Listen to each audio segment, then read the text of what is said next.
Welcome back to the part 2 of misconception of therapy.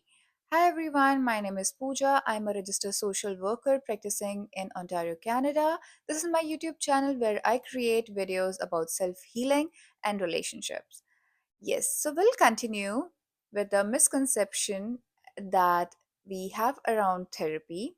So we did cover 5 in the previous video. If you haven't watched that, please go and check out that one. And but you can finish this one as well. You don't have to go and watch that first and then second. So you know what I mean. So you can watch this one and then later you can go and watch that one as well. Seventh misconception is everyone will know that I'm seeing a therapist, or maybe my therapy will affect my ability to get a job, or if I apply for loan, it might impact my these things. So, well, that's not actually true because confidentiality is a big thing in our profession. So if you're seeing a therapist, trust me, nobody will ever get to know. It's only when a client chooses to share that information with someone, that's the only case when anybody else can know that you're seeing a therapist. In fact, we have seen if a client is actually getting positive result, if they are seeing there is a there's improvement in their condition, they find themselves going out and telling people and suggesting them to go and see therapists. So don't worry about that. If you're seeing a therapist, nobody will know. Exception is therapists are analyzing everything, whatever that you say, you do, and they are constantly looking for things that you have done wrong or you have said wrong. Well, observing a patient is part of our job. This we are doing to understand you better, to know you better.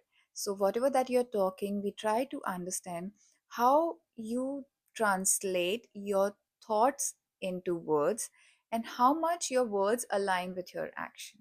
And this is, yes, we are trying to understand what acts or what things are making actually your life complex. But at the same time, we also notice a lot of strength and qualities in you which can actually help you to make your life better.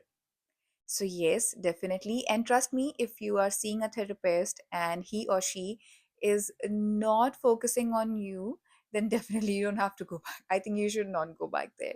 But yes, I agree. Comfort is really important, and you should only go to a therapist where you feel comfortable. Comfort should come first.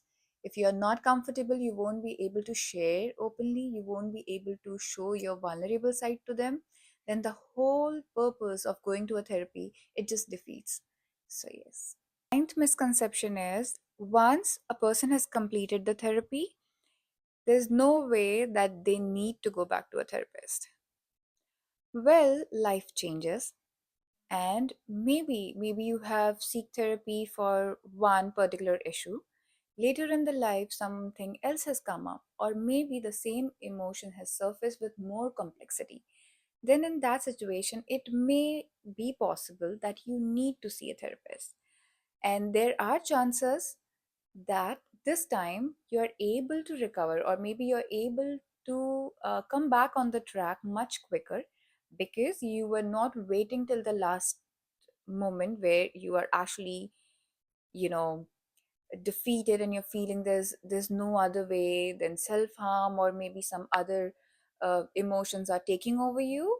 You felt that okay, maybe I need a little bit of help, and you actually go and seek help, then there are higher chances of you coming back on the track quicker. So yes, so coming down to the main objective, yes, it can happen that even after getting therapy, after some time, if life changes, problem changes, you changes, somebody else changes in your life, it may be possible that you might have to go back to therapy. And there's nothing wrong in it. You're just seeking help. Imagine if you uh, fall sick in the month of May and you fall sick again in the month of October. Will you stop going to the doctor thinking, oh, I visited the doctor once in the month of May, so let me just avoid the October one, because why do I need to visit the doctor twice?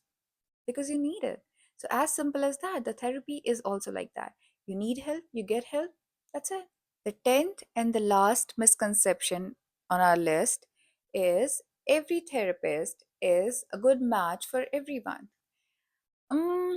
Well, that's not completely true. As individuals, we are different. We function in different way. We think, we believe differently. In the same way, all the therapists, all the counselors, they have their own style. They have their own way of dealing and treating problems. So it may vary from person to person. So it's possible that maybe your friend is very much comfortable with one therapist, whereas you are not. So these were the misconception about therapy, and I hope you really enjoyed it and you learned something new. Do let me know which misconception was really shocking for you, or maybe the misconception that you also believe. Thank you so much for watching this video till the end. And if you have any question, any query regarding this video or maybe this topic, feel free to write to me. And if you want to consult me, you can also drop me an email on my email ID, which I have added in the description details. And I've also added a link to my website. So go and check out my website as well. Thank you so much, everyone. Bye. See you next time in the next video.